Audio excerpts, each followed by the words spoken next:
and feeling secure comes in, and that's how that aspect, theoretically at least, links to the use of opioids. So that's, heroin and fentanyl and all these other drugs. Okay.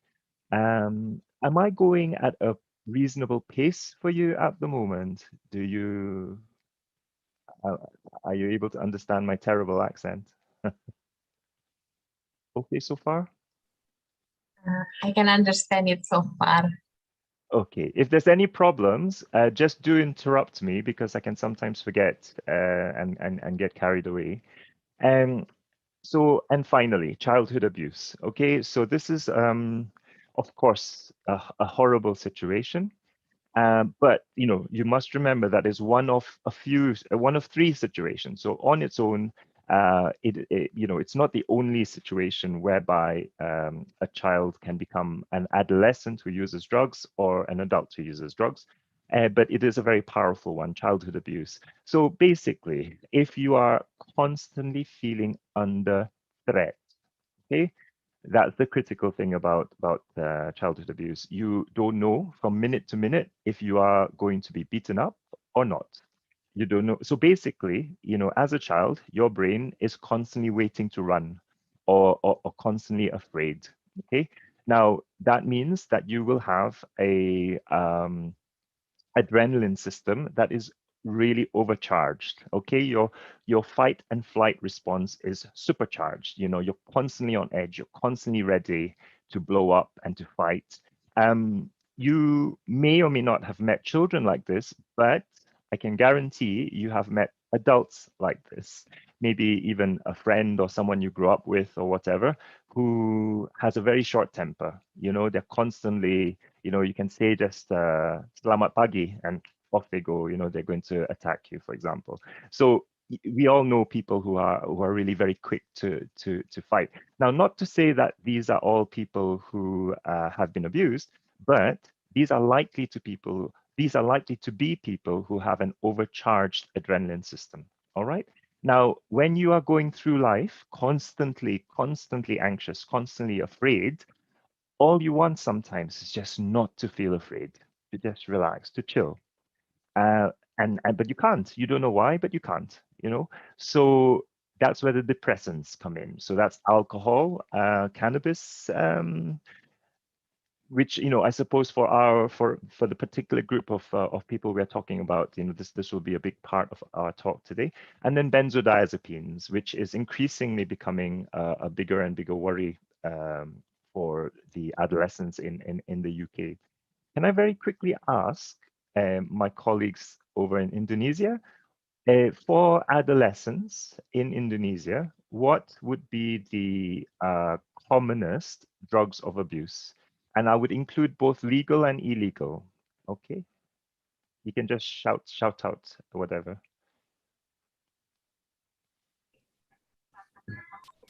Stimulants. Stimulants. Yeah, can you tell me a bit more? Which stimulants? ETS. Okay, cool. Right. Anything else? Actually, they use marijuana. Marijuana. Okay. And also prescription drugs like benzodiazepine, tramadol, Yeah. and also like they usually use antipsychotic like clozapine. Really? Yes. Yeah.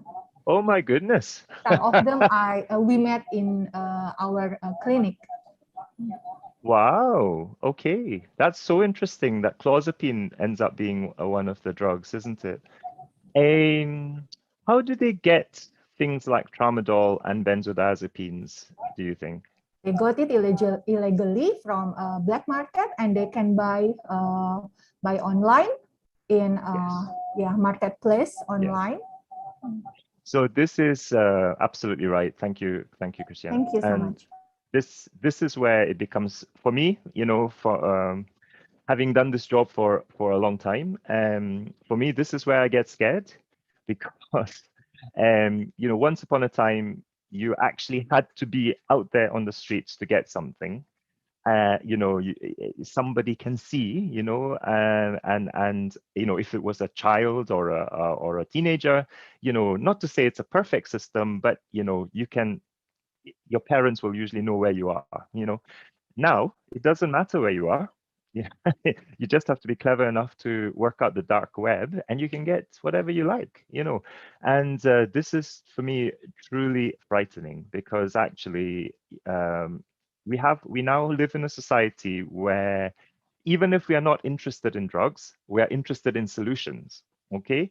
So everyone thinks there is a solution, a tablet for everything. If you want to be a bodybuilder, you take steroids. If you want to look beautiful, you have surgery.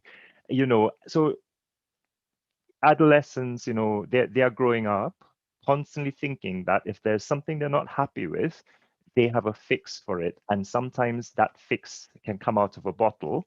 And if you're clever, you go online and you find the fix. Okay. So, and this is not, we're not even talking about necessarily someone who wants to use drugs. We're talking about someone who wants to be better, who wants to compete. A really good example, someone said stimulants, Adderall, and, ADHD medication, those kind of tablets. Very, very tempting for people who are struggling in university academically and want to find an answer, a solution to give them that little edge. And so, this is the brave new world for our adolescents. Not only is it easier now for them to get things, they don't necessarily have to risk being arrested unless you have a very, very uh, effective, sort of internet policing, which actually, I don't know about you, but I think our teenagers and adolescents are much cleverer than we are in terms of being able to navigate the dark web. So unless you have this, it is not hard for them to find an answer, even if it's not the drug. The information is so easy to get now, and it's so uncontrolled. Anyone and everyone can actually put something online that tells them something about something, and they can find it out, and there's no screening process. So I've been talking so far about the neurobiological pathways and the link between adverse childhood experiences and the needs that we all have as human beings to develop our brains and our personalities, and how, when these things are lacking, we can be predisposed to seeking certain drugs. Okay, this is still relevant, but this is a bit old school now. Okay, but it's still relevant. But we have to remember that this is not the only situation that we have now. We also have very clever kids who, suffer from very normal adolescent issues. Body, not comfortable with the body, too anxious, not popular, so scared to go out to meet friends, being bullied. These are not nice things, but they are also everyday normal things of adolescence. So you have these kids who are basically like any other kids, even if they don't think so themselves. They have a problem, and as I said earlier, now every problem has a solution. You go online and you see, oh, look, this tablet, if I take one every day, and I pump some iron, I'll have a six-pack. So off they go, and that's what they do. Um, and this aspect of drug use, I would say modern drug use, even though it's been around for a few decades now, this is the new challenge for the future. And this is why I mentioned earlier that sometimes our enemy is actually not the drug, and not even a condition, it's actually marketing, potentially. So I'm going to move on from this one. I just want to show you a paragraph.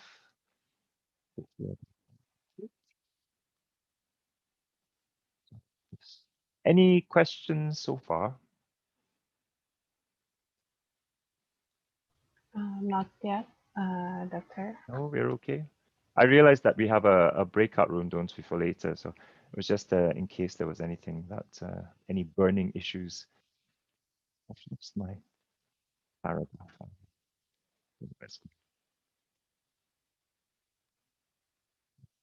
Please.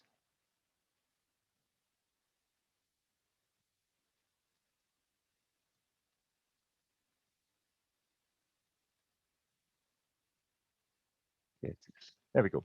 So just wanted to conclude this part of my talk just with this this paragraph, which I thought really very effectively talks about why adolescence is such an important period. So what we're talking about here isn't so much your predisposition to developing an addiction problem, because we were talking about that earlier. The predisposition can go back even one generation to your mother's time or your father's time, and it can be strong even when you are a baby. So it can happen at a time where, of course, you have no awareness that it's happening. That is a predisposition to developing a drug problem. It doesn't mean that you will definitely develop one, but it does increase your likelihood of developing a drug problem. The adolescent period, your brain is still developing, of course it is. And of course, because it is still developing, it is vulnerable. However, you're at a stage of development where various things become really important. So taking risks become important. Can I ask very quickly, do you think taking risks is an important part of our evolution as a species? Would it not be better if none of us took any risks? Would we not be healthier, safer, better? Any views or opinions?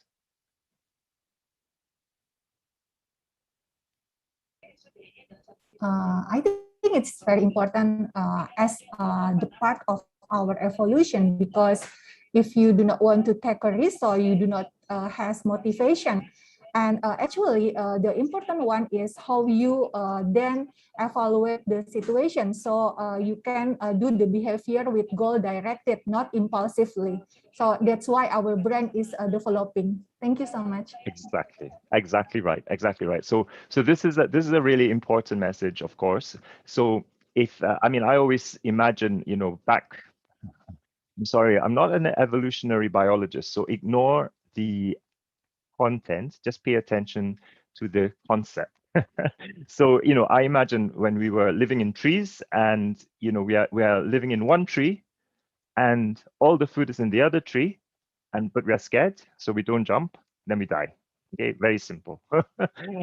So why did we survive? How did we become people that are around now? Somebody decided it was worth the risk to jump to the other tree to get the food. Okay, so exactly right. Risk is part of us. It is very much part of us. The problem is adolescence. I don't know how many people here are parents now, but I think we can all remember being adolescents. I can still remember my mother shouting at me for whatever reason. And we don't have good impulse control, okay? But that is normal for adolescence. There's this balance that unfortunately these kids have to walk a very narrow kind of tightrope between taking the risks you need to feel confident in taking, okay, so that you develop, but also uh, having it in a planned way. So actually thinking about how you're going to take that risk, understanding the pros and cons of taking that risk, and also in a way appreciating what you could gain or benefit from taking that risks. Now, for a lot of adolescents, they're taking that risk because they don't have a stop gap in their brain. They don't have this the mechanisms in your frontal lobe that basically helps to control or helps you to make a controlled decision is not yet fully developed. Now, let's imagine once again that we are living in a tree, and we haven't really evolved yet into a human being, and we're young. We are an adolescent monkey, let's say, okay. And you're in your tree. You're an adolescent monkey. You're kind of hungry. All the food is in the other tree, okay. And you're kind of thinking, I really need to be brave enough to go and jump onto that tree to eat the food in that tree. But you're not brave enough. So, one of your friends gives you some cocaine, and you use this cocaine, and suddenly, you're really brave. You're thinking, oh, I can do this. I can do this. This monkey has no evidence that he can do this, okay? He has never tried to jump even 1 minute in his life, but because he's taken this drug, you know, his brain is now full of the dopamine and neurotransmitter. He's feeling brave, he's feeling confident, he's all buzzed up, and he takes the jump and he dies. And he might survive, but actually, realistically, you know, drugs don't suddenly make you an athlete. You know, you can become one, but you have to train. So this is basically the life of some adolescents. Okay. Now, remember, I mentioned earlier that when you're a baby, and if you do not feel secure and if you feel neglected, you might have the oxytocin and dopamine systems not working quite as well. Okay. Now, I don't know if you can remember when you were a child, there is always one or two children that are particularly naughty. You know, they always need attention. They're making a lot of fuss and, you know, they're always in trouble. And sometimes the reason for this at that age can be because they have not had that level of attention and or security. Okay, so they feel the need to attract that attention. That's where they get their buzz. That's where they get you know, their rewards. So again, in this situation, you know, if you've got a child who has been lacking in those stimuli when they're younger, then taking risks, but taking uninformed, unbalanced risks becomes the way they meet that need. So you might have heard the term adrenaline junkie, for example. Okay, so if you move on from there, then, so a good example of someone in that situation can be someone with ADHD, for example. You know, there are some overlaps in the brain development between ADHD and addictive behavior as someone gets older. And then, of course, you have almost like a drug matching. You know, they become older. They've been someone who is constantly seeking that stimulation, and then they find that stimulation through a drug, and bang, you know. The problem is, in a developing brain, it isn't just that the person is responding to the drug, it's also that the drug is forming or developing the brain. So that's another issue around developmental processes and using drugs when you're in your adolescence. It's not just the effect that the drug has on your brain, it is also how your brain changes in response to that drug.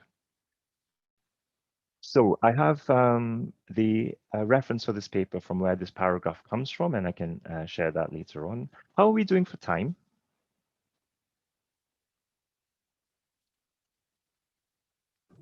Could someone, sorry.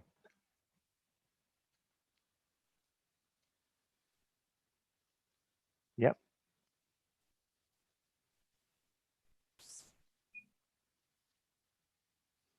Share Berapa lama waktunya satu lagi, Mbak? slide. 30 minutes left. 3-0 or 1-3? 3-0. 3-0. Okay, good. Right, so just bear with me. I've moved on now from the neurobiological aspects. I just want to find my slides for the trends and drugs themselves. That's it here. So, how much of a problem is vaping in Indonesia? Anyone able to answer for me? You mean among adolescents? Yes, among adolescents.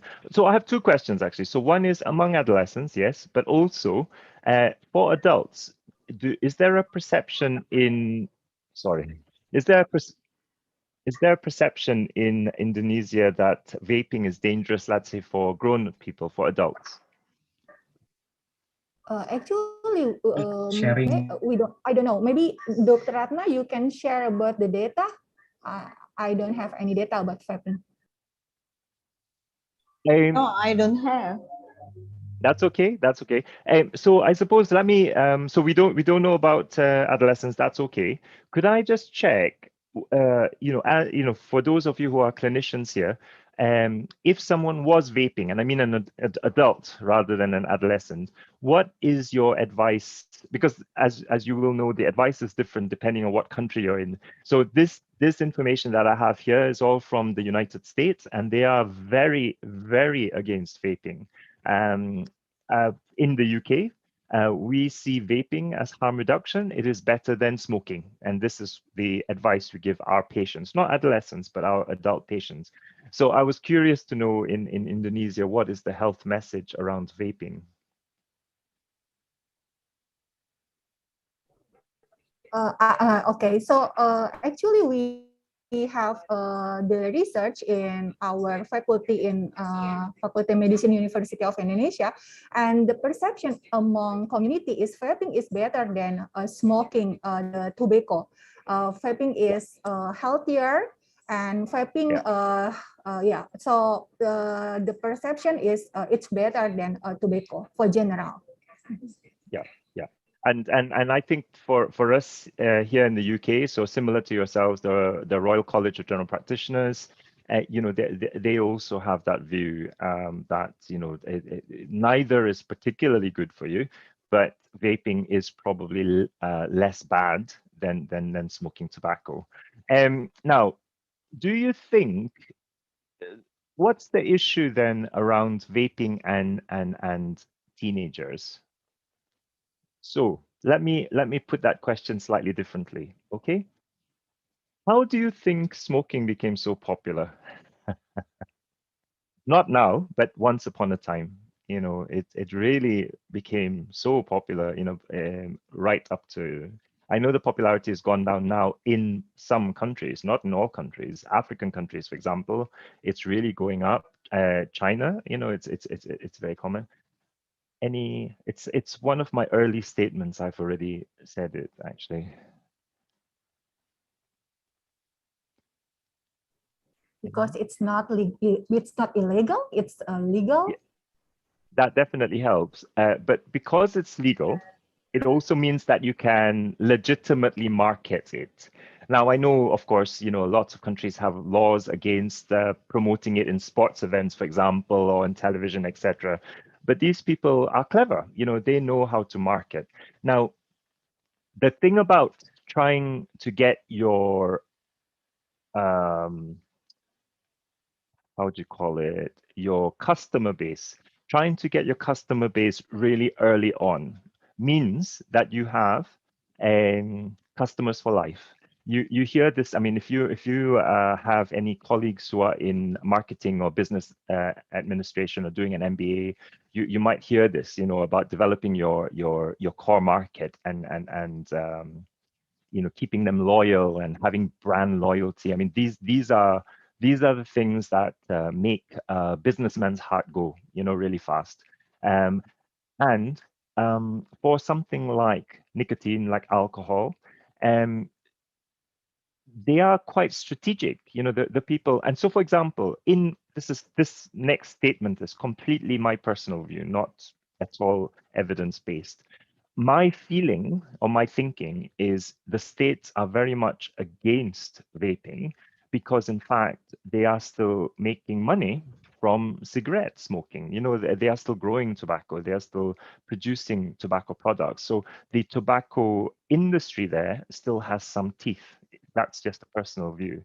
And that could be the reason why vaping is being made into such a big issue in the States, whereas in a number of other countries, the UK doesn't really make any tobacco locally, although I think we own one or two big tobacco companies. So this, so these reasons can sometimes underlie the issues. Now, if you can get your teenager interested in vaping, and straight away, unlike cigarette smoking is a really difficult challenge for the customer because they know it's unhealthy. Okay, they know you can get cancer, and it doesn't feel healthy. When you smoke a cigarette, over time, you do feel dirty, you feel smoky, you can't run, you can't do sports, etc. So not to say that this means people stop, but people are constantly under tension, internal tension, trying to stop, but also cannot stop. So that's what happens with smoking.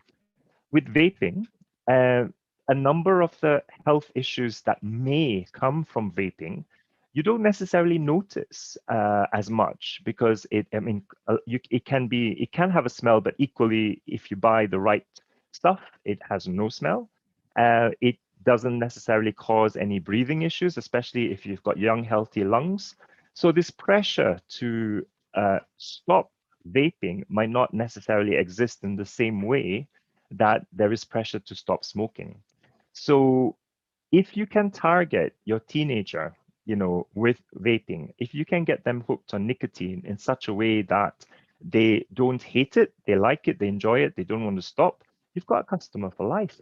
You have got a customer for life. And indeed, uh, this is what happens because if you look at the stuff that is sold, sorry, why is it not going down? Oh, I'm going the wrong way. Sorry. Yes, if you look Sorry, doctor, at you have 20 minutes left. 20 minutes, that's fine. So if you look at the marketing that is involved with vaping, you have really nice, fancy electronic equipment. You have flavors, that creme brulee, mango, cool mint. You have packaging, colorful packaging. Um, Really convenient. You can slip it in your pocket. The price, as you can see, is not, you're not talking about hundreds of pounds. Um, and yeah, and a variety of different, look at this. Now, this is definitely not for you or me. You would argue that this might not even be for adolescents. It might even be for children. You don't see cigarette packets like this anymore. So, and then mods, especially if you've got, teenagers who really like to be different, they want to poke about with the equipment and make it work in a unique way. This is exactly what they would like to buy. Um, as you can see, I'm not going to harp on a bit at all around the dangers of vaping because, in fact, as an adult and when giving advice to adults, I would definitely say it is less harmful than smoking tobacco or smoking cigarettes. But I do want to point out that whatever you and I think, whatever you and I are doing, there is a whole marketplace out there that is gunning for your teenager. They are packaging things in such a way as to make it attractive. So you now have a vape. You can use E6 and you can go around as a teenager and use this. You can go home and your parents won't even know because they can't smell it from you. Okay. Um, and then, of course, it isn't very difficult to take a jump from that into vaping marijuana. And again, I don't know what it's like where you are, but here locally, sometimes you're walking in a park and you have some teenagers giggling in the corner, and you pass them by and you can really smell it, and nobody says anything, nobody does anything, but it's like someone has painted on your shirt that you have smoked marijuana, but now you can vape it. So what happens is basically the marijuana buds are directly heated, and what you are inhaling isn't smoke. It is the kind of, I suppose, the heated extract, if you like, of the marijuana. And quite often there isn't a smell. So again, if you start off with vaping nicotine, you find that it's really good. It doesn't cause any problems. In your brain, it isn't really difficult to translate this into vaping marijuana. And again, this is not me kind of saying, oh, everyone be really afraid that your teenager is going to start using marijuana because they're vaping. That isn't really the message to get across. It's just much more that there are people who are out there who are really very clever, you know, and they have a strategy, if you like. It's a marketing strategy, you know, rather than a criminal strategy. But nevertheless, it's a very powerful, what do you call it? A powerful driver for drug use. So I have to say, these are all terms that have people ever heard of this? DABs. So I really enjoyed hearing about these different kind of ways of using cannabis or marijuana. So this is like a resin with a big concentration of THC. Um, and again, you know, I think we've all seen something like this before, but now there are alternatives that help you to use this dab, which you put on a nail. Blunts, I think I have heard blunts before. So basically, you know, it's a cigar which you fill with marijuana. Spliff, I think that's a very common term in certainly in the UK. And CBD oil. So this is the big trend, you know, in some countries like Canada, for example, you can not only write a prescription for cannabis for treatment of chronic pain, you can also write a prescription for high concentrate CBD oil for the same for treatment. And this was a big thing in the UK and Scotland, where there was a child with a very severe form of epilepsy, and the only thing that was helping them was prescription marijuana. But it took a lot of difficulties to actually get this. The family still had to import it, and it cost a lot of money. And then this now. Tell me, you know, that this is not marketing at a really what do you call it, very professional level. You know, you wouldn't even know Dr. that. Joe, I'm sorry, Dr. Yes, Joe. Your presentation, this is not working. We it's cannot not working. see. Yeah. Ah, Yeah. okay. Okay. Thank you. Oh, when? Oh gosh, is this for quite some time? You haven't been able to see it. Sorry about that. Let me. That's on. Thank you, Doc.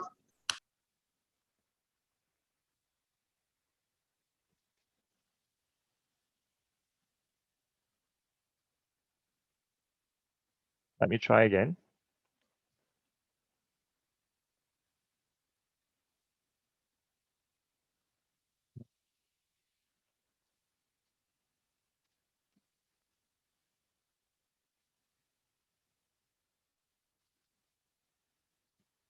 Bear with me. Okay, can you see it now? Now we can Yes. see your slide. Thank you so Ah. much. Yeah, okay. What a pity you didn't see all my nice pictures.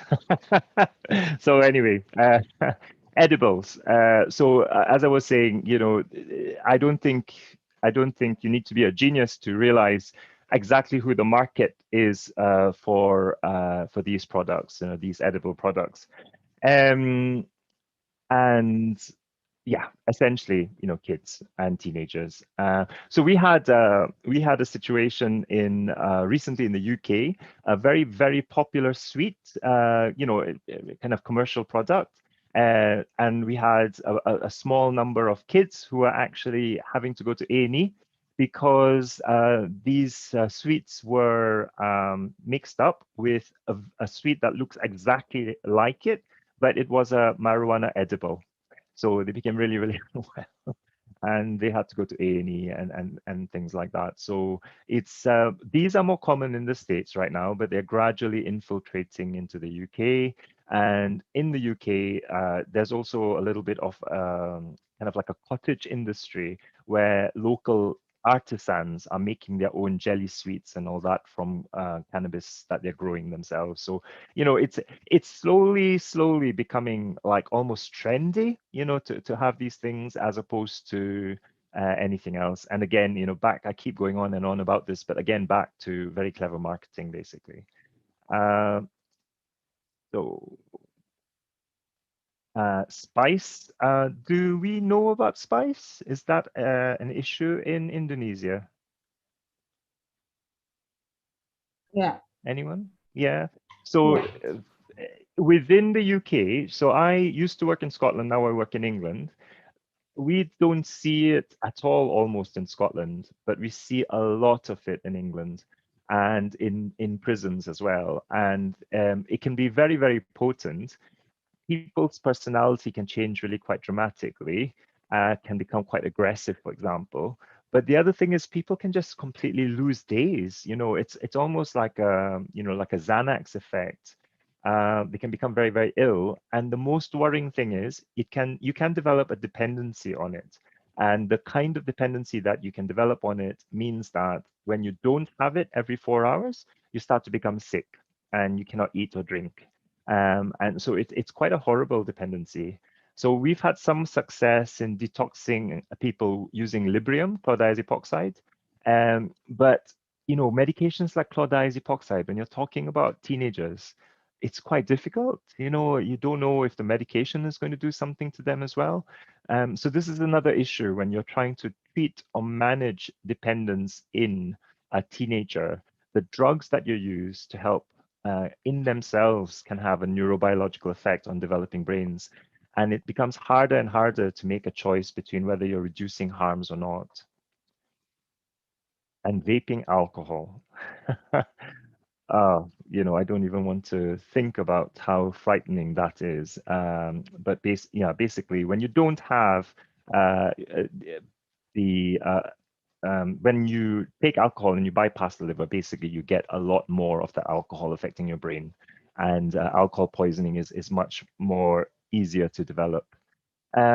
We all know about fentanyl, and again, you know, we talked a bit about how easy it is for people to get these drugs now online, and when even though there is something intrinsically disturbing about someone learning to use drugs on the street. You know, this is where the danger is, of course. They can pick up infections and they can overdose, etc. Nevertheless, people often learn things from other people on the streets. 50% or more of the time, it is the wrong thing, but sometimes you learn survival things as well. You know, you learn, for example, to not use on your own, or you might learn, you know, don't use something unless you know that other people have used it and it's safe. Okay, so theoretically, at least, there is a possibility of learning some harm reduction from people when you see them using drugs. All right, when you're online and you're just, oh, that looks interesting, let me just buy that, and you're on your own in your room trying something for the first time, nobody's there to tell you anything, to teach you anything, and you may not want to share that you're using something because you're scared. How much more dangerous can that be? And you know, this is another thing that worries me about the market that our teenagers and adolescents have to face now. Is it, you know, often it feels like they are facing this on their own, and that's where it becomes really important to have the kind of environment that allows people to bring up these things, that they can talk to you about these things, that they can tell you about these things without immediately being afraid that they will be judged or be put in prison or, you know, be grounded forever and a day. Not to say that these things are not important. It's just much more, if you don't know what's happening, how do you help them? So yeah, Kenapa, Van? yes. Tetes mata. Nggak update nih aku. Sorry, Doc, Okay. you have 10 minutes left. 10 minutes left, that's fine. So yes, I'm not sure if one of our colleagues mentioned this today already, but yeah, stimulants, you know, again, and dissociative, sorry. So again, you know, very common, very easily obtained. So sorry, this is a dissociative, not a stimulant. I mean, this sounds horrible to me, but maybe for teenagers, it is fine. Promethazine, antihistamine, obviously helps you with the sleep. Codeine, opiates, and then, you know, mixed with something sweet. Xanax. So I don't know how much you guys know about Scotland. So we've had an opiate crisis in Scotland now for pretty much 20 years. And next to North America, we have the highest drug-related death rate per capita. And Scotland is only small, you know, in total, I think there's only about 6 million people living there. And yet we have such a high drug-related death rate. The numbers have come out again this year, just only a few weeks ago, and it's gone higher again. And you know, this is a worry, obviously. But now we are also having a big Xanax crisis or illicit benzodiazepine crisis. And to give you an example of how bad this crisis is, when our patients go to the local drug dealer to buy these tablets, they are not sold 10 tablets or 20 tablets. They are sold 100 tablets or 1,000 tablets. So if you've got money and you want to buy these tablets, they won't let you, sorry.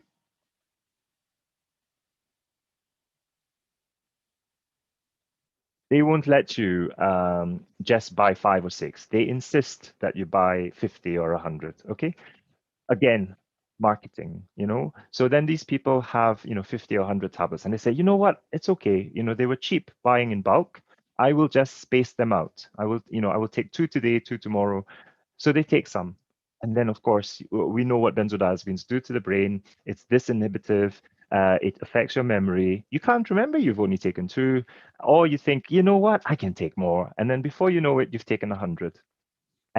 So can you imagine, you know, taking 100 street benzodiazepines like Xanax when even 1 or 2 can already knock you out for such a long time? So what ends up happening is we've had people who have fallen asleep, comatose on their arm, to such an extent that they have had neuropathies or ulcers that have not healed. We have had aspiration pneumonia.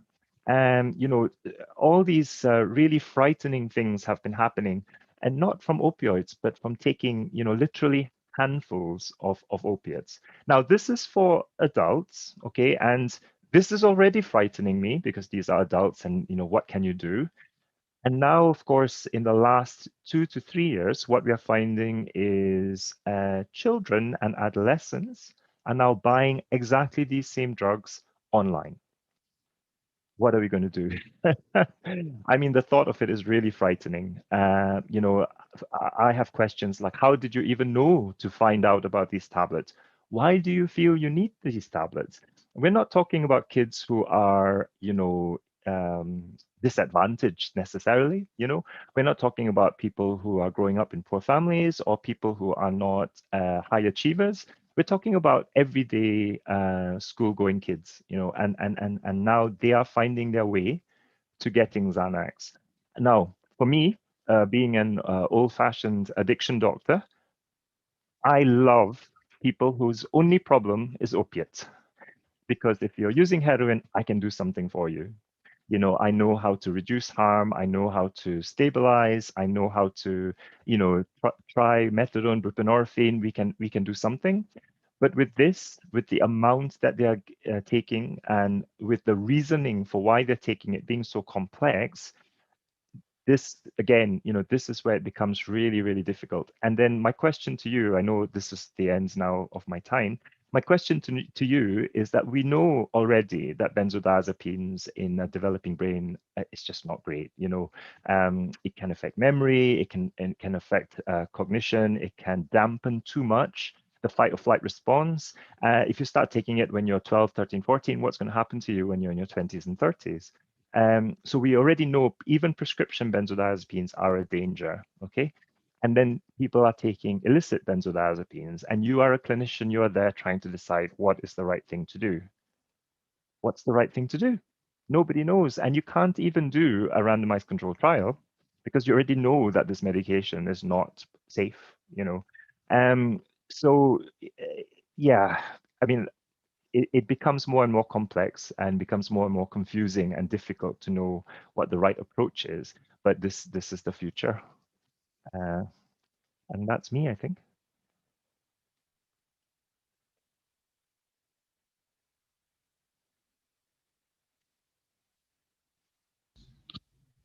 Doctor, 3 minutes left. So would you like, maybe if I just asked if people would like to ask questions now at this point? Okay, for the students, professor, doctors, and colleagues, maybe if you have any question, you can write it in the chat room or raise your hands so you can ask to Dr. Joe directly. I'll open up my thing so I can see people. Could I ask a question? I'm sorry, I know I arrived late today, so I would have asked it sooner. What year are you in medical school? Sorry, me, doctor? Any of you? Are you all mixed years or are you,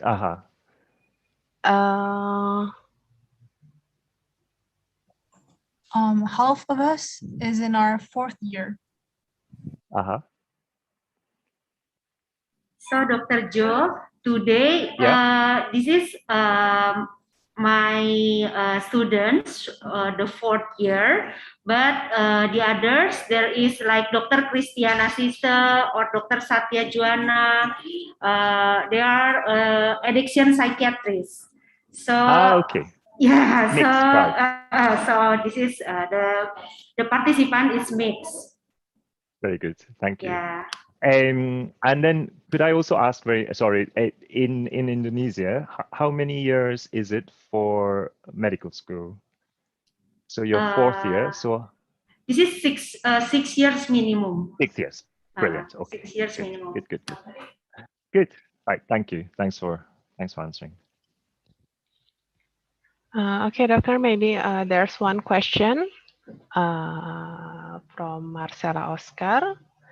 So she asked that let's say someone is addicted to stimulants. Would they shift to opioids or depressants at some point in their life, and what caused it? That's a really, really good question. And I would ask you to remember the diagram that I showed you at the beginning, okay? If you remember the 3 neurobiological pathways. Now, I have to say, okay, I really want to make this point. That is an oversimplification. I completely understand, that life is not so straightforward. If you don't have this, then this happens. Of course not. And we didn't talk about resiliency factors or compensatory factors that help to protect someone from adverse childhood experiences. So, there is more to it than just that. But in terms of, just ease of concept, that diagram with the 3 pathways is sometimes helpful. And my answer to that question is, it depends largely on what underpins that stimulant use, firstly. And secondly, why they might end up using something else. So give you a very simple example. If you're using lots and lots of cocaine and you're constantly wired, constantly up, and very twitchy and fidgety and you can't sleep and you need to go to work and blah, blah, blah. Somebody says, try some benzos, you take a benzo and you're like, oh, wow, that's all right. That's good. So in this case, this is not someone specifically looking for a high or looking to address a developmental need. This is someone with a symptom and they're looking for the solution. But the problem, of course, is nobody told them that benzo is addictive, or maybe they don't care, or, and then so what ends up happening is you're taking cocaine regularly, because now you're thinking, I have a solution. When I feel bad, I can take a benzo. We have a trend in Leeds, where I am now, which I have not seen in other places. And that is, for my patients now who buy heroin, they always buy heroin with crack cocaine, always. It is sold like that. When they go to the local drug dealer, the drug dealer is selling them they call it one bag of white, one bag of brown, and they use it together. And I was trying to understand why. In my head, I'm thinking, one is an upper, one is a downer. Why would you mix the two? And I asked one of my patients one day, what's going on? Why are so many people doing this? And the answer is that you can get the sensations you want. You can get the dopamine rush, and then the nice chill with this feeling that someone is giving you a hug as the dopamine rush is calming down. So that's why they're doing this. Usually they're buying it and they're using it twice a day or 3 times a day. So again, your question was, why are people using these other drugs? Sometimes it can just be as simple as apologies for that. Sometimes it can be as simple as a marketing thing, that the drug dealer is selling you this together and you're finding that it's helping you. Going back to the neurobiological pathways though, remember I said a little while ago that this was an oversimplification. Now, fundamentally, people don't just encounter one adverse childhood experience. Usually, you are abused and neglected, and potentially you also don't have a good bond, with your caregiver. So quite often it's in the context of having a very deprived childhood and social circumstance. So as you grow up, depending on exposure, depending on what's available to you, depending on, to what extent you get a response from that drug, any one of those drugs can be attractive to you. It might just be that coincidentally, the first one that you met was a stimulant because that's what's around you more. Doesn't mean that, tomorrow you wouldn't meet an opioid and the day after tomorrow you wouldn't meet a benzodiazepine. And also then, if you think about prescription medication, you're 16, you break your leg, your doctor gives you OxyContin. Thankfully, that doesn't happen all that often, but it can do. And then, of course, you've got the setup in your neurobiology that responds well to OxyContin. Before you know it, you are dependent on it. So yeah, that's my answer. Thank you, Doctor, for the answer. Maybe we continue to the next question. This is from Dr. Ade Prastiani. This may be about non-substance addiction. So nowadays, gadget or smartphone addiction is started as the new growing problem in the time of this pandemic restriction. And I also wondering that for the non-substance addiction, is the intervention or maybe we can say that if someone addicted to opioid, there will be a substitution drugs. How about the non-substance addiction? Yeah, very good question. So I'll go back a little bit to this. This is an area that I don't know. I'm making a judgment on what the Indonesian medical schooling system is like. And when I say that, what I mean is you might be very like us. Certainly when I was in university, very biomedical, rather than sociological necessarily. So we did have social medicine, but it was just like, I don't know, 7 weeks of a lecture or something like that. So it wasn't really important. And yet now, that I've worked in the field for a while, I realize actually sometimes, your battle is sociological, not necessarily biomedical, and non-substance addictions is a very good example of how a biomedical model does not necessarily answer all your questions. You can, of course, find that there are biological changes, that mimic a drug-induced dependency. However, how do you manage that? That's where it becomes tricky, isn't it? Now, there are times where they have been using, naltrexone is being used for everything. And then it's almost as if they're throwing naltrexone at everything. And when something works, they go, yes, that's more money in the bank for the companies. And, there is potentially a neurobiological reason why that works. But I feel that you need to take a step back and you need to ask the question, what is the missing factor that makes these technologies, these substances, these activities so addictive? What is it about mobile phones? That's that instant gratification. Why is that more valuable than the instant gratification you might have by just speaking to your friend who's just there right in front of you? And the answer is definitely not straightforward. I mean, there will be, as I'm sure you've heard me say this many times today, there will be a strong element of marketing.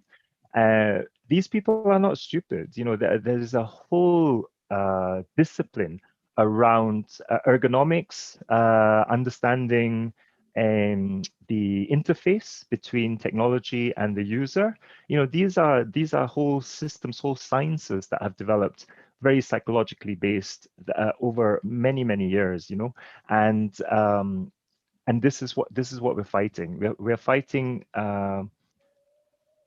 products that ultimately the person who has made that product is seeking a lifetime customer. And that's what's happening, I believe, anyway.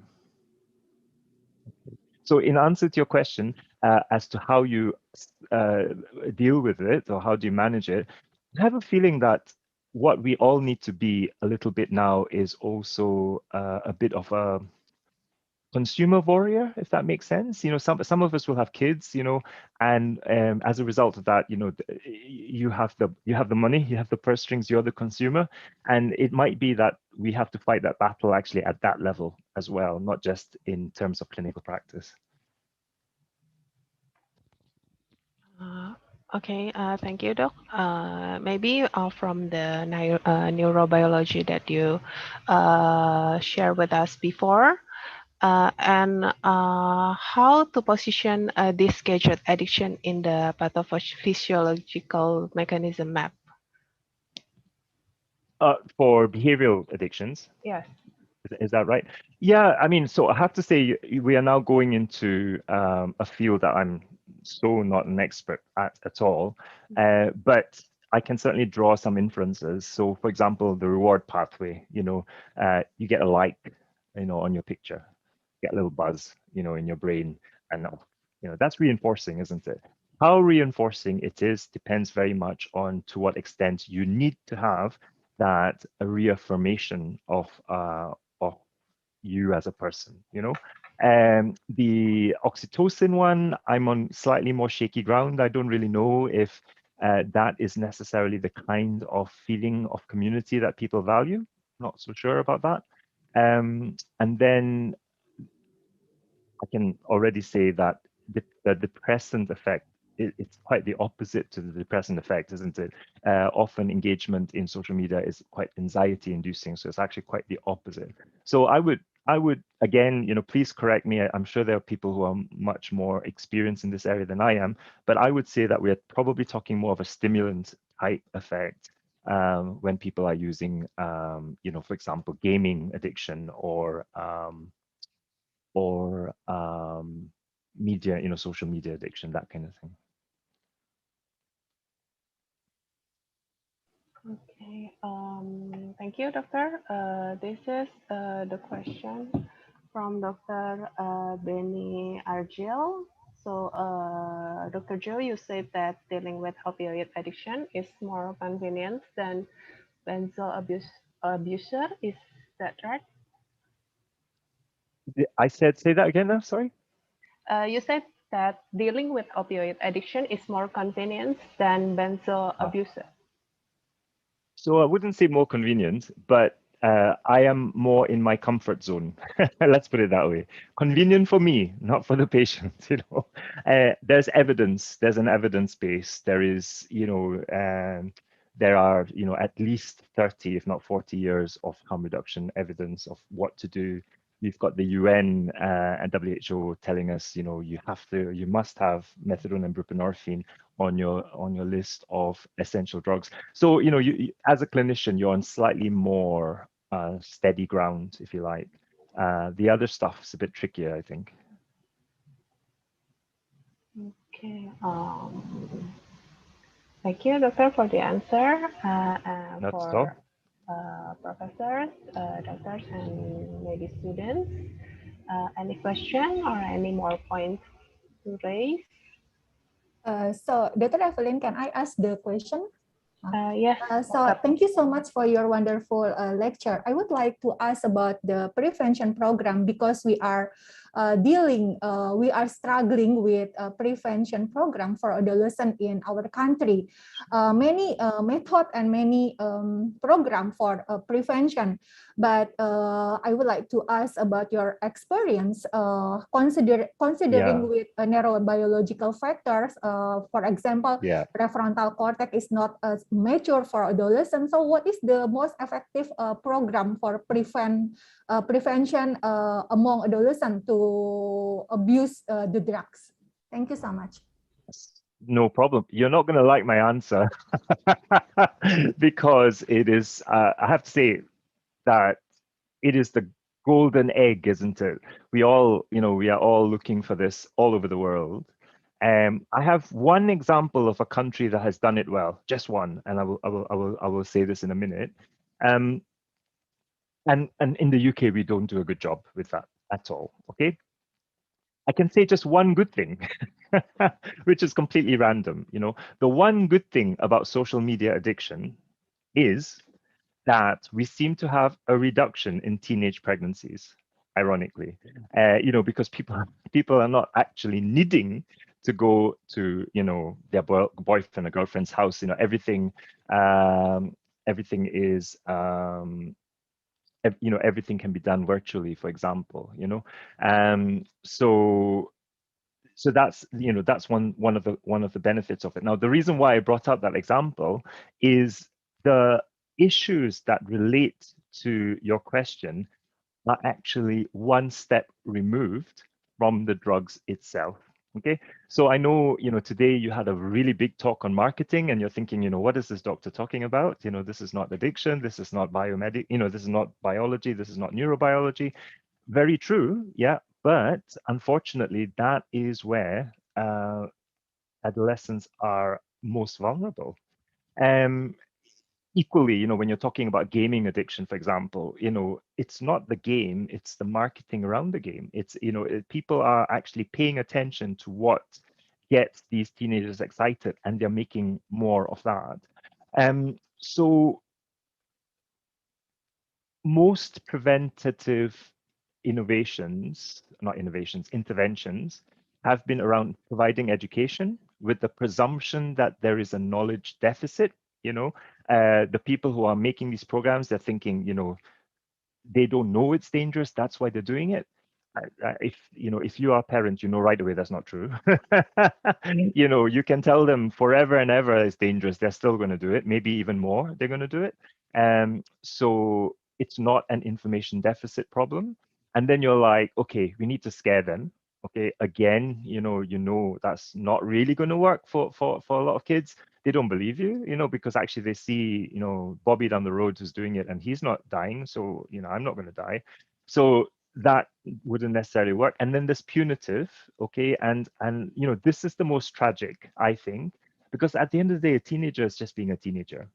So punishing them for it, how is anyone going to learn from that? Nobody is really going to benefit from that. So those are the three, kind of main kind of preventative strategies that are out there. Don't ask me about legalization or criminalization, because I can honestly tell you, I still don't have the answer. All I know is with novel psychoactive substances, when we had a huge spike in that in Edinburgh, and people were injecting this. They could buy it from the local shop. They were injecting it. They were coming to serious harm. Then we had the Novel Psychoactive Substance Act that basically banned all of this. And then it just overnight the problem went away. So this is what can happen when something ended up being banned. However, equally, I'm completely aware of the fact that when you criminalize something, people get arrested for having a condition, for having a disease. It doesn't really reduce how much substance is out there on the street. And then people get put in prison, and the whole issue becomes generational. If your dad is in prison, that's an immediately a big ace that you have grown up with. So the standard ways of doing things don't seem to be the right ways necessarily. Now, I said earlier that I have one example of things working well, and I don't know if you've heard of the Icelandic model. Has anyone heard of the Icelandic model? Icelandic model. No. So Iceland, you know where Iceland is a country up north. It's not part of the EU. Very proud, very independent country. It had a huge financial crisis, but came out of it without paying the bankers off. So you're talking about a very strong-minded country. And there's a lot of darkness there, a lot of long nights. And what was happening in Iceland is teenagers were developing a problem with alcohol. Okay, so they were drinking a lot, getting into trouble. So what did Iceland do? So Iceland, what they did was they poured a lot of money into community activities. They made the school day longer. They made it compulsory for kids to have activities after school, no choice. You have to choose something. We have to know you are doing something at that time. And who did they make responsible to police this? They made their parents responsible to police this. Okay, parents had to know where the kids were, had to be involved in the activities that were being done. In effect, you had a kind of a curfew. So what I mean by that is, if you saw a kid out on the street at 6 p.m., there's something wrong, because at 6 p.m. you should be playing a sport. It's been organized, it's been funded, we're paying for this. Why are you on the street? So, and it's been very successful.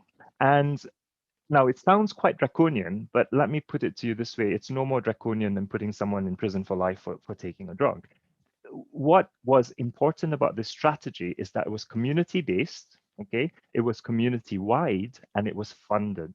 And what I mean by funded is they didn't kind of say, I'll leave it to the parents. If they want to do it, then they can. No, funded by tax money to actually make sure that the time and ability was built in there to make this possible.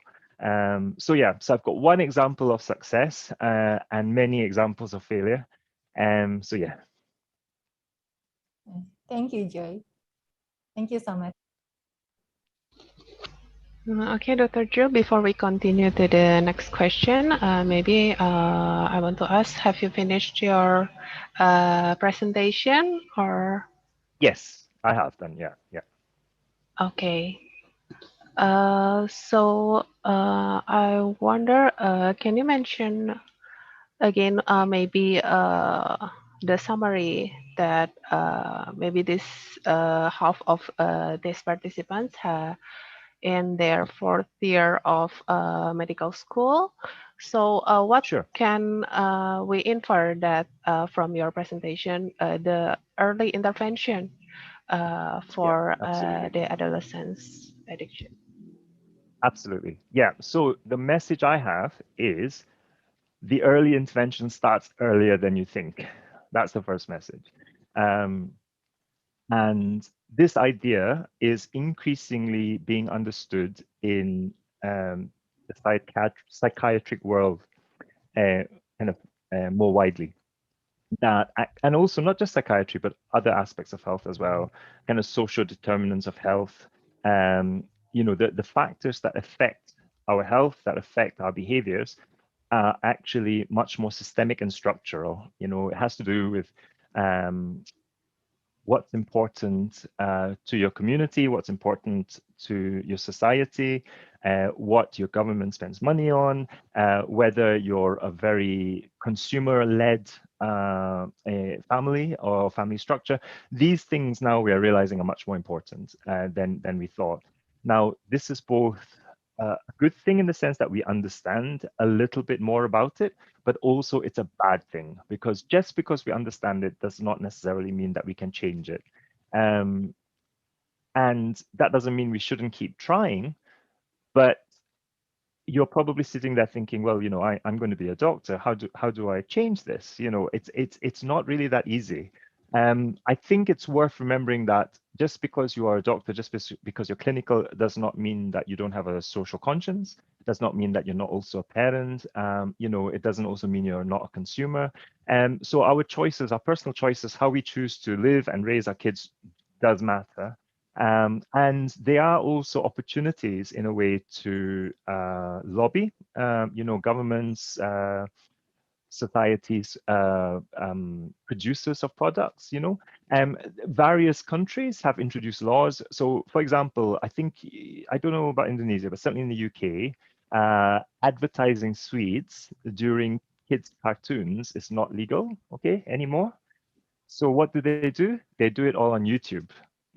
There's no, and the kids know. I don't know how they found out, but kids of all ages, like they know where to find the stuff that they need to find on YouTube.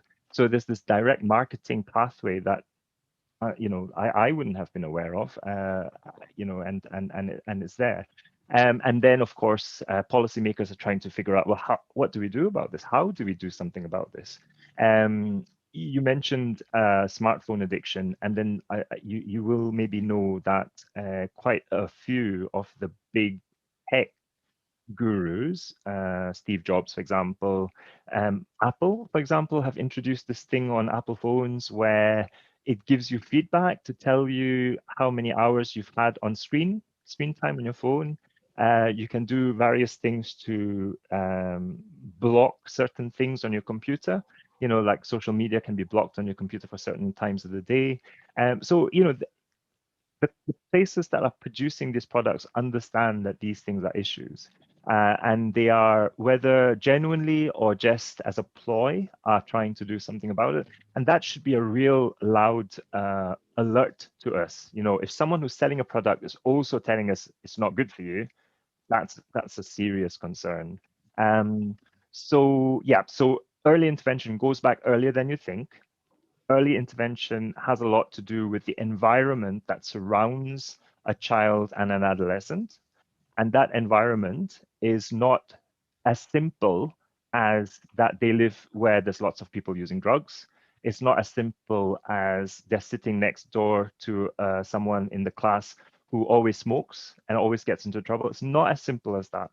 If it were, we would be really happy. It's much more complex. Also, the sources of information are now much wider, much broader. A lot of online information that even if you live in a country that has very secure ways of controlling what comes in and out of the internet, kids are smart. These are the people who are probably doing all the programs that are policing the internet. So kids are smart. They have ways. Be aware of marketing strategies, and I think the most important thing really is be open to listening. Have that communication with adolescents and with teenagers, non-judgmental communication. And then finally, there are three particularly important aspects of child development that we mentioned already.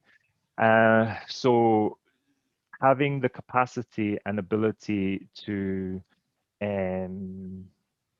what do you call it, to feel reward, to feel valued, now, I framed that as being, if you do something that is seen to be a positive, that you're praised for it, or but actually you probably also need to be valued just for being you. Okay, so not just valued because you're doing a good job in school, valued because actually, hey, you're you as well. So there's intrinsic value in who you are. Now that sounds very soppy, but can I remind you that it's also one of the principles of human rights, that people are valued because they're humans, not because they're rich, not because they're poor, because they're human beings. So actually, when I say this about valuing adolescents because of who they are rather than what they can do, it's basically just fundamental respect for human life. They need to feel that they can accomplish something. So if people are growing up where everyone in the village never went anywhere, they always stayed there, they never got anywhere, they never accomplished anything. And it isn't so much that accomplishment is important. It's much more that feeling that you could accomplish something is important. That you can do something that influences your future is important. So that's one pathway, the reward pathway.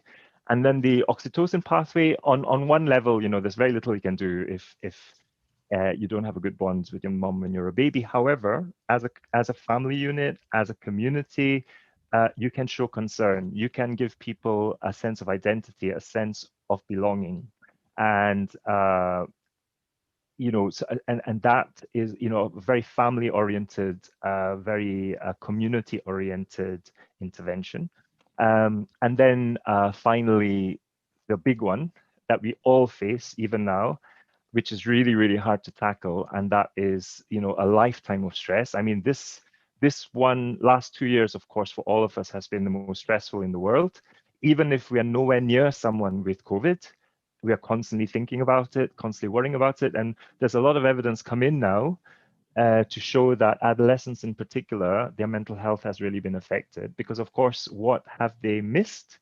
They have missed that feeling of belonging, the peer support, playing, going to school, communication, all of that's gone for a whole year now. And it's having an impact on their mental health. But the thing about stress is you could have the best life in the world, you can still get stressed. It's not avoiding stress, it's how you manage that stress. And that is a skill that you don't necessarily learn in school. That's a skill that sometimes is just left to luck, whether you learn it or not. Often you only know how to manage your stress because you had a parent who always is calm, or you learned badly how to manage stress because you had a parent who's always angry, if you see what I mean. But nobody sits you down and says, stress is okay, it's normal, it's part of life. This is how you manage it, emotional regulation. So, so again, these are interventions that don't necessarily come automatically to us. Some of it is much more educational, developmental, psychological, and we are biomedical. But in my view, this is where early intervention comes from. Okay, thank you, Dr. Joe, for your explanation. Maybe for all participants, do you still have any questions to Dr. Joe?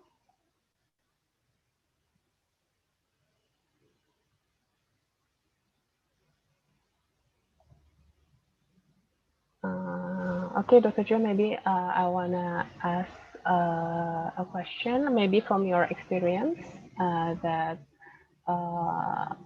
in adolescence, this is a transition period between childhood to adulthood. And for the children or adolescents who are addicted to substance, besides we do the rehabilitation, maybe your experience in UK, what else, what another intervention that we can do for the patients in rehabilitation center? Yeah, so good question. So I think one thing that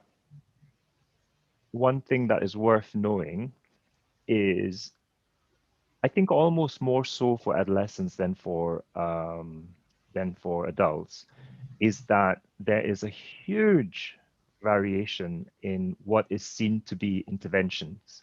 Okay, so for example, right, in my service in Edinburgh, we have a small network, small support service for adolescents, ironically. And if I wanted to get rehabilitation for a 16-year-old, I can't.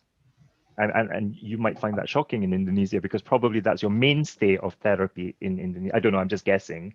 But for me, and this has happened to me only 2 years ago, this kid, he's using Valium, he's mixing with people who are 10 years older, he's falling about this place, he's fighting with police.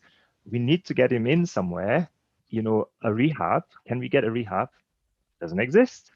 Rehab for under 18s don't exist. Now, maybe if we looked hard enough, we would find one somewhere. But the fact is, we didn't have that answer straight away. The options that we had were all for adults, nothing for someone who is 16.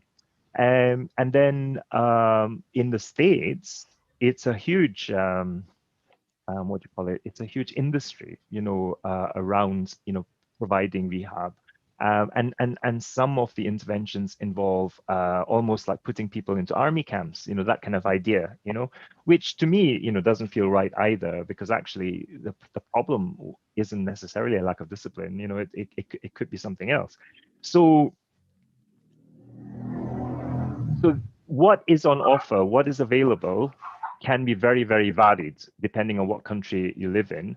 And my view is that we haven't really come to terms with what the need is as yet in the UK. Okay, I think in the UK we're still all about prevention, all about just say no, all about lots of nice posters, and trying to tell people not to do it, but mainly because we don't want to face what actually needs to happen to make it work. That's just my perception of it, really, in the UK. Again, it's not particularly evidence based.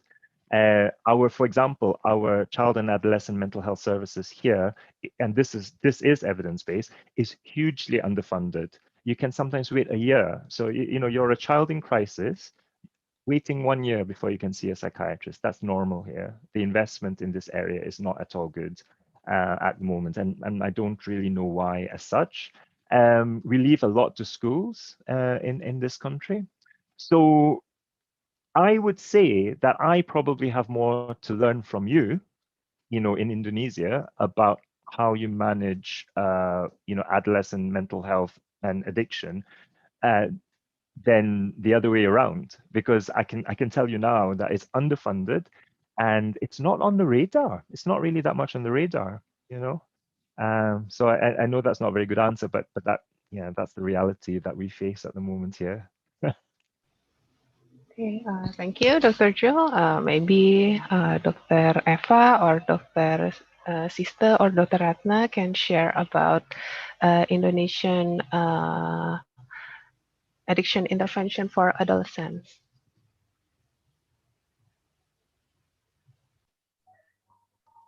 I think Dr. Sister has many examples. Many experience, yeah, Dr. Ratna. Is there any Dr. Sister here?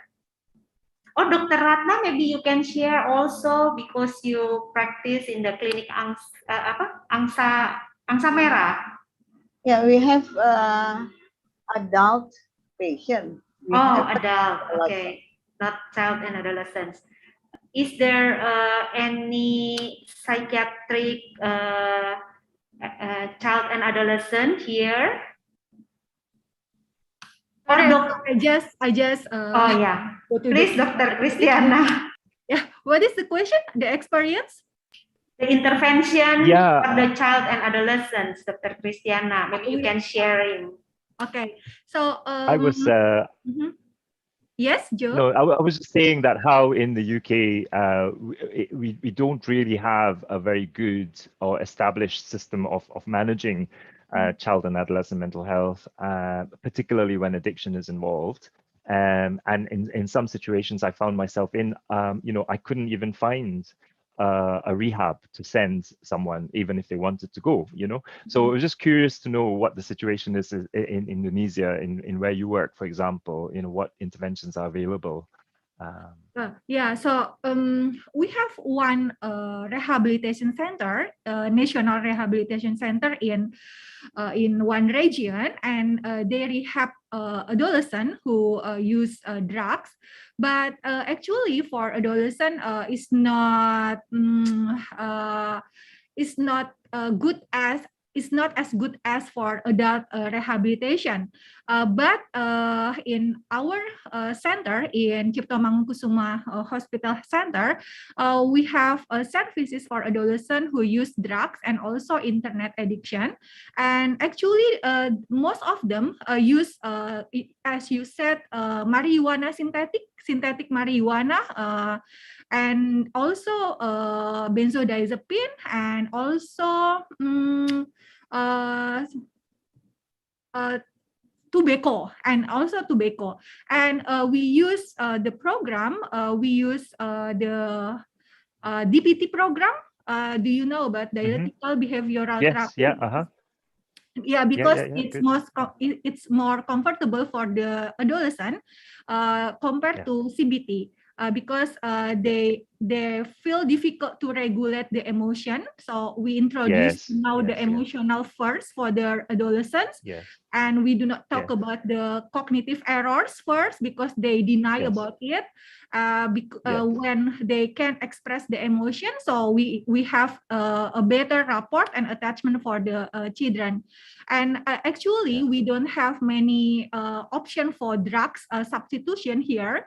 We just have methadone and also buprenorphine naloxone. But like you said, disulfiram and chlordiazepoxide, we don't have that one. So we use symptomatic for the other addiction like alcohol and also marijuana and synthetic marijuana. So that's what we did in our country. Yeah. Thank you. Sure. Thank you. That's really good. Yeah. So DBT, yes, I should say.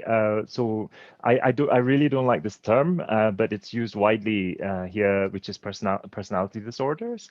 And I know, adolescents, then they're not really at the age yet that you can actually call it a personality disorder. The personality is not fully formed yet, but we use DBT in kind of that cohort, if you like. And it's so underfunded. Psychological therapies are so underfunded here that, again, you might think that something is fantastic, we should have more of it, but we struggle to find it, I think. Interesting what you were saying, because it sounds like it's a lot of downers, like benzos and so again, please do correct me, because I'm making presumptions, but there's something about teenagers and adolescents, about what they look like, about appearance and social identity.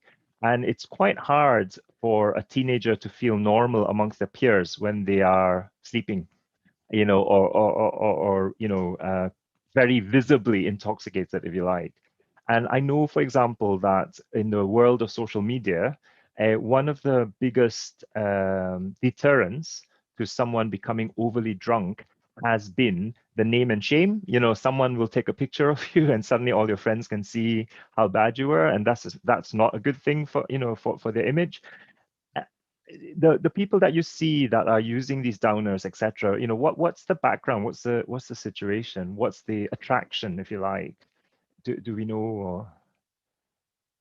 So yeah, it's very interesting because they likely tend to use depressant, but actually most of them have psychiatric problems. I mean, emotional problem like anxious and feel not confident among the peers or among the friends. So when they use benzodiazepine, so they feel so relaxed and they can more confident with themselves, and they can speak up with their thought with their friends also. So I think that's why they use benzodiazepine. And the other reason is because sabu is expensive for them. I mean, they just have not they like marijuana and benzodiazepine is cheaper than sabu. That's why I think they use donor or depressant. But actually, synthetic marijuana is a stimulant, right, Joe? Because synthetic marijuana is the features of the symptom is aggressive and also hallucination. I think it's stimulant, not donor. So it's an interesting point. So I suppose the main things about it is fundamentally, I don't know if you noticed, but earlier on when we were talking about marijuana, and on my diagram it was listed as a downer, and I was like, I think the thing is marijuana is very, very complex, and it does have any number of effects in the body that are expected, that are functional, and then some that are coincidental. I think with synthetic cannabinoids, we do see a depressant effect. Our patients tell us that they take it so that they can just, disappear, that they can just, and we do see a lot of people that actually it's more sedation that's the problem. The whole change in personality, the aggression, that kind of thing. I wonder if why we are seeing it maybe potentially twofold. One is disinhibition, because we do actually one feature of benzodiazepine use in Scotland has been that it's linked to domestic abuse. So benzodiazepines, when if you're thinking about drug-using couples, okay, the woman thinks that benzodiazepines are great for her, but not for the husband, okay. And the reason is when they are taking it, they cope better, they are chilled out, etc. But when the husband or partner takes it, they become aggressive and violent. And it's almost like a disinhibition, the sort of removal of the social barriers to being aggressive. It seems to be one of the things that happens. So it's really counterintuitive. It's a depressant, and yet the person is aggressive. So it's one of those weird ones. But I would still classify it as a depressant. It's just that the disinhibition effect seems to bring out some violence in some people, but not necessarily in everyone.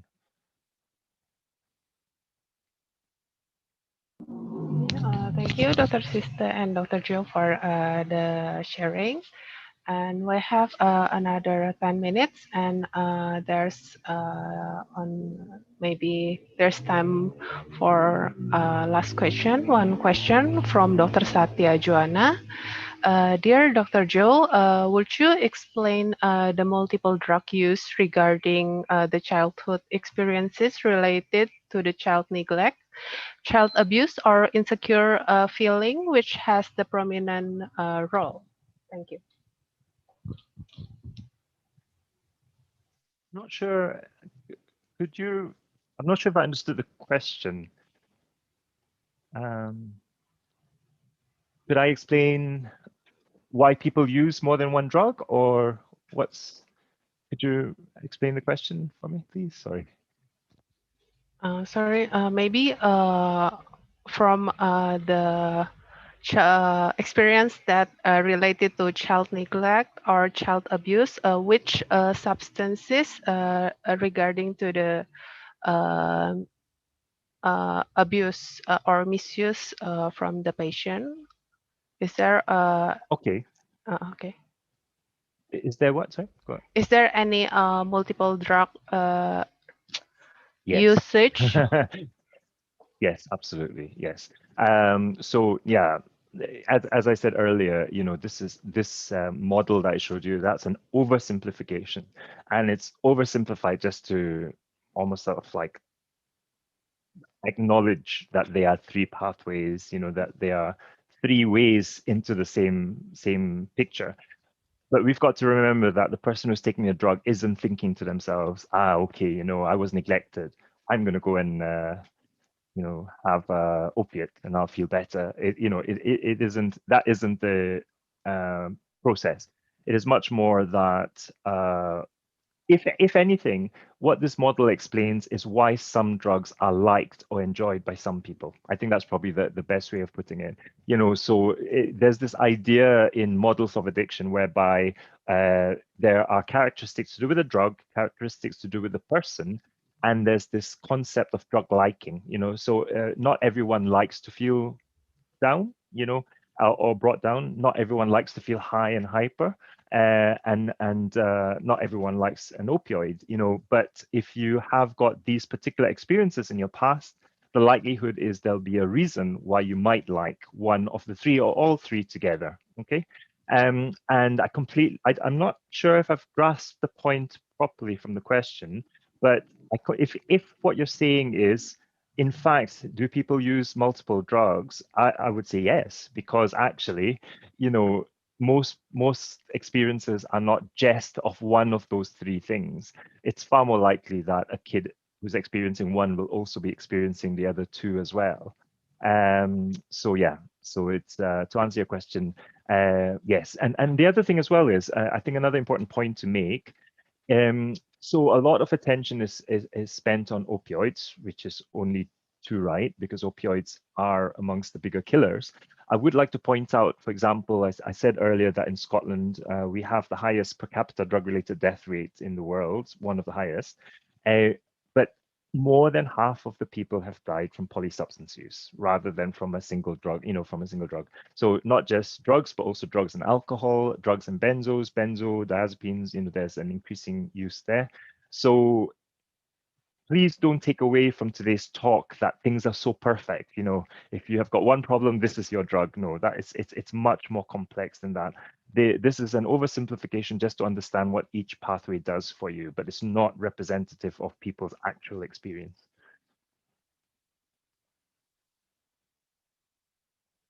Oh, can't hear you. I think you're on mute. Oh, sorry. So there's no more prominent role like from one aspect to another. I mean, Do you mean like across? I mean from the child neglect or child abuse or the insecure feeling between them. There's no prominent role among them. You mean is what? Ah, do you mean is one more important than another? Yeah. I don't know. I don't know. I would say probably not, because if you think about personality, your personality, my personality, it's complex, isn't it? And sometimes, like, you know, sometimes you have people who have very similar life stories, but actually they've come out with very different ways of coping and dealing. And we have to remember that we're not the sum of our neurobiology. We're more than that. If we are just neurobiology, then you can predict straight away, you know, what someone's going to be when they grow up, for example. So they are, what I haven't spoken about, of course, is resilience factors, you know, the factors that can step in and change your trajectory, change your life trajectory. Your bonding does not have to be with your mother. It could be with another caregiver that might have come in just at the right time, so that you didn't end up suffering, you know, the same situation as someone else. So there are other factors that kind of change the outcome of what happens to us. So just because you've had an abusive life when you're younger does not mean that you will definitely end up someone using opiates, for example, or liking opiates. So yeah, so personalities are far more complex than just neurobiology, and there are a lot of things that will intervene that will change. And also another important point to make as well is, if that were not true, then we would never get better. You know, if all we are is the sum of our neurobiology, then that would imply that this is a fixed state. And I know that personality in a way is fixed, but it doesn't stop us learning. You know, there's still a learning process that happens even now. It's harder to learn when you're an adult, though. Okay, thank you, Dr. Joe, for your explanation, and thank you very much for your time and your valuable contribution. We come to the end of our lecture, and maybe I would like to make a conclusion about this lecture. So adolescence is the transition period between childhood and adulthood. And this period is the most vulnerable to addiction problems. And these addiction problems in adolescence goes back to their neurobiological pathway and adverse childhood experience, and family structure, government, societies, environment has main role in early intervention. And there's three important aspects that we can conclude that first, capacity and ability to feel a reward or valuable, and the second, accomplish something, and the third is sense of belonging. And the addiction behavior also influenced by their culture or availability of the substances in their area.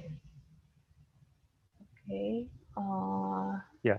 Could I just say, I just noticed actually there's a lot of chat there around harm reduction. I didn't have the chat open, so forgive me for not responding. I've only just seen it now. But it was just to say that the whole thing about harm reduction and recovery, harm reduction is essential, because you're right, a lot of these things are hard to change. However, and there's no however in terms of the value of harm reduction. I think the problem is deeper when you're talking about adolescence, because you're talking about fundamentally people who have not got fully formed personalities and brains. and potentially a lifetime of difficulties, and that's kind of my worry, I suppose, really, is that if you rely on harm reduction to capture,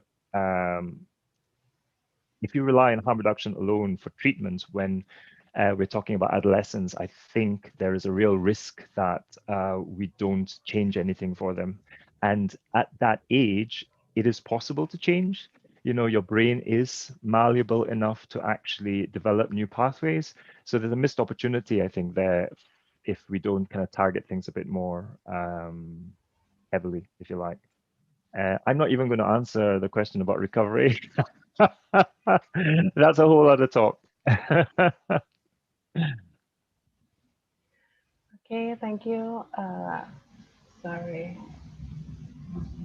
Yeah, thank you, Dr. Joe. Maybe the question from the chat room, I have read it before to you. And this is the end of our program. Before we end this session, I would like to ask for help, Dr. Eva Suryani. For all the participants, you can turn on your camera so we can take group photos for documentation. Yes. Okay. So, Dr. Joe and colleague, please open your camera and we can take a picture together for the documentation. Okay.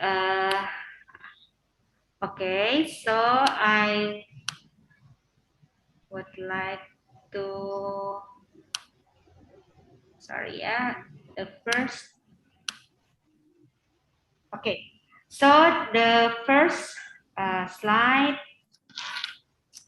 is 1, 2, 3. Yes, and now the second page. Okay, 1, 2, 3. Yeah. Oh, okay. I will repeat because someone opened the camera. Okay, so the second page, yeah. Okay, 1, 2, 3. Yeah. And the last page. Okay. 1, 2, 3. Yeah. Okay. We're done. Thank you, Dr. Dr. Evelyn. Eva. Yeah. Thank you. May I ask a very, very quick question? Sorry, I just noticed it said there live on YouTube. Is there a way for me to access the recording? Is it out there somewhere, or? Yes, Dr. Joe, I will share after this, yeah, for you. Okay. Thank you. Thank you very much. Yeah.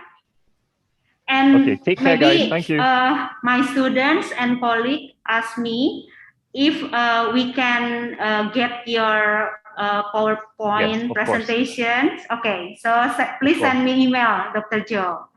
Thank you so No problem. much. Thank you. Bye now. Yeah, thank you so much for Dr. Take Joe care. and colleagues. Thank you for all your participation. So, Bye now. yeah, see you next time. Bye-bye. Please stay Thank you. safe and keep healthy. Yeah, bye-bye. Thank you.